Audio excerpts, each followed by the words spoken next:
Shalom kekasih-kekasih Tuhan. Renungan pada hari ini berjudul Ketaatan. Sebelum kita mendengarkan renungan pada saat ini, marilah kita sama-sama mengawalinya dengan berdoa. Bapa, di dalam nama Tuhan Yesus Kristus ya Roh Kudus, berfirmanlah kepada kami pada saat ini ya Tuhan. Kami siap mendengar dan melakukannya. Di dalam nama Tuhan Yesus Kristus. Amin. Firman Tuhan pada saat ini terambil dari Yohanes 14 ayat 21. Barang siapa memegang perintahku dan melakukannya, dialah yang mengasihi aku. Dan barang siapa mengasihi aku, ia akan dikasihi oleh Bapa-Ku, dan aku pun akan mengasihi dia dan akan menyatakan diriku kepadanya. Kekasih-kekasih Tuhan, kebanyakan dari kita tidak suka bila mendengar khotbah tentang ketaatan. Karena ketaatan bagi kita itu identik dengan larangan. Tidak boleh begini, tidak boleh begitu, ini dosa, itu dosa, dan lain sebagainya. Kebanyakan dari kita lebih suka khotbah tentang berkat, mujizat, pemulihan, dan kesembuhan. Tetapi inilah kenyataannya saudaraku, bahwa ketaatan adalah dasar dan tugas utama kita sebagai seseorang yang telah menjadi miliknya Tuhan Yesus Kristus. Sedang berkat, mujizat, pemulihan, kesembuhan itu adalah buah atau hasil dari ketaatan kita. Ada perumpamaan, seorang karyawan sebuah perusahaan pastinya hanya akan menuruti perintah atasan dari perusahaan itu.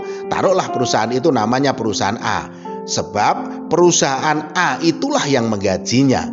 Jadi kalau ada perusahaan lain atau pimpinan perusahaan lain memberi perintah pada karyawan itu, taruhlah yang namanya B, pasti dia tidak mau karena dia bukan karyawannya perusahaan B itu.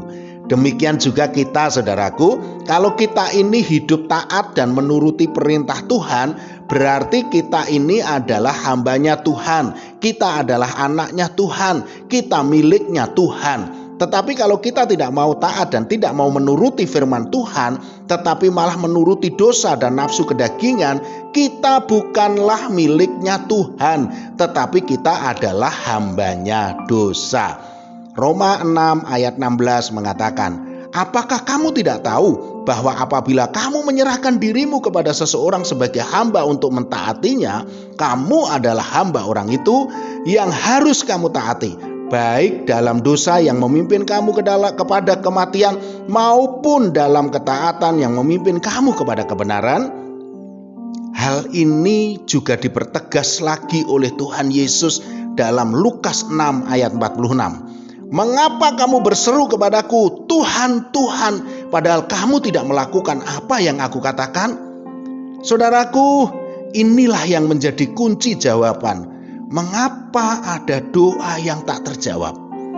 Kita harus introspeksi diri. Masih adakah perbuatan dosa yang kita lakukan? Sudahkah kita taat melakukan perintah Tuhan? Sebab Allah hanya mau mendengar orang yang mau taat melakukan perintahnya, bukan kepada mereka yang berbuat dosa.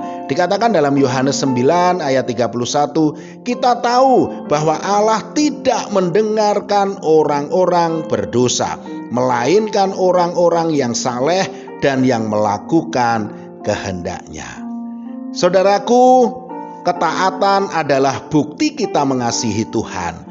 Dan sebagai balasannya, Tuhan Yesus akan mengasihi kita dan tinggal bersama-sama dengan kita. Kalau Tuhan ada bersama-sama dengan kita, adakah yang kita khawatirkan?